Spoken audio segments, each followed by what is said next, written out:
What is up, Raiders of Teleria? My name is Charlie. This is Hero War Central, and in today's video, I want to talk a little bit about the incredible opportunity that we have here at the Dragon's Lair. Now, the Dragon's Lair is in the dungeon, right? And the cool thing that we have is Drop Fever. And this happens occasionally. It seems like it happens twice a month or so, and it locks in at a triple, right? At a triple drop rate of a specific artifact, and Speed Artifacts is the name of the game today. Now, what I want to talk a little bit about is not necessarily the artifacts themselves and why speed is valuable. And by the way, speed is absolutely valuable. I want to talk a little bit about free-to-play budget players and those of you that took advantage of my new player code that's linked in the description box down below. Raid was super kind enough to give me my own community link. It gives you 5 champions. Not only does it give you 4 incredible champions that you can use to basically day one, but one of those 2 champions is a legendary,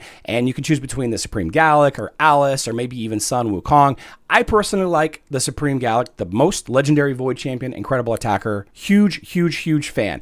Now, one thing that a lot of new players don't realize is over here in the far right, we have a boss guide, and the boss guide breaks down all of the skills. There's a few that are super important that I want to talk about. First of all is Inhale. This depletes the target's turn meter as its skill and allows them to use Scorch. Scorch is really good because it will stun your whole team, and the damage is based on your max health. Now, if you have enough single target damage, then you can stop the Inhale from actually hitting your team. So that's why it's kind of important to play on manual mode. If you're just farming, then, auto mode is fine. But beyond that, if you scroll down just a little bit more, you can see that the game actually tells you what kind of champions to bring. You're going to want to bring champions that can reduce defense and decrease attack.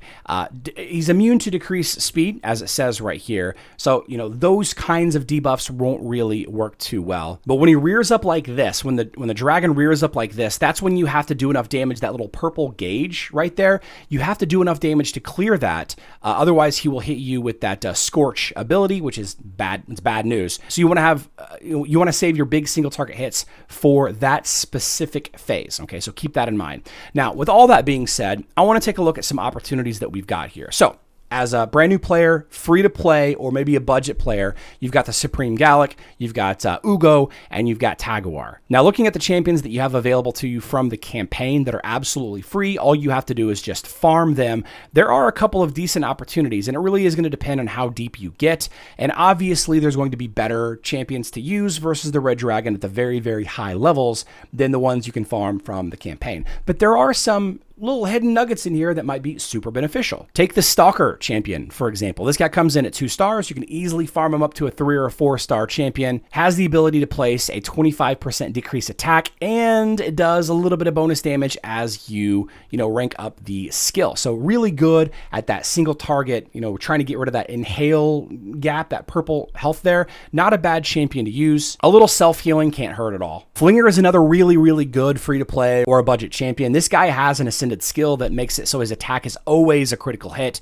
Also has basically plus 30 damage as you rank this skill up. Get this guy to a 3 or a 4 star, and he can do that big single target damage to get rid of that Inhale buff. His first skill also has a 30% decrease defense buff, which, as we talked about, is going to be very handy against the dragon, but that's really where it ends for him. If you're trying to lean into the decreased attack side of things, we also have this champion, Spirit Walker, comes in at 2 star, can easily rank her up. She attacks twice, and both have a 1 in 5 chance of placing a 25% decrease attack. It's another one of those really important strategies that the game tells us that we need, is that decreased attack debuff. And of course, Battle Trance can be handy if you read the rest of the dragon's skills. Now, the budget champion that I think I'm going to lean into the most is actually the War Maiden. The thing that I really like about her and this skill is once you ascend it and level it up a little bit, it has a 100% chance of placing a 60% decreased debuff for 2 turns on enemies. And while it is helpful to get it all the way to level 5, you don't have to. You can just get it to level 4 to get that 100% chance.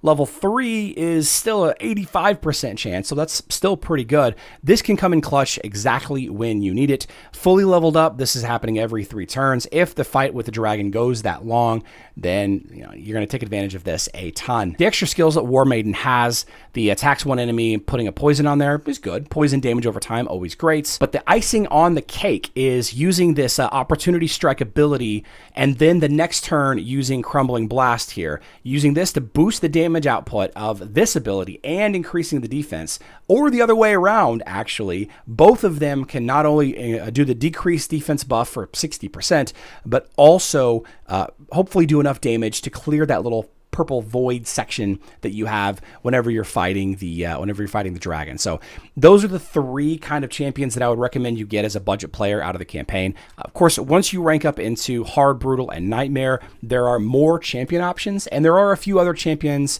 in the campaign as well that you could consider. There's some in the Catacombs, there's one in the Durham Forest, and yeah, let me know in the comment section down below, guys.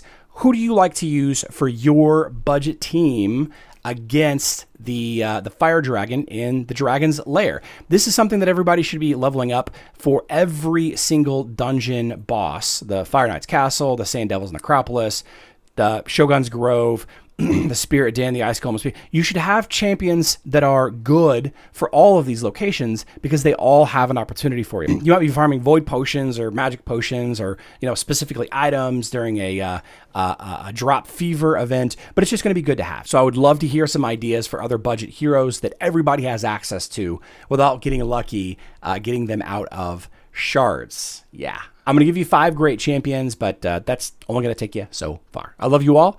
Good luck in Teleria.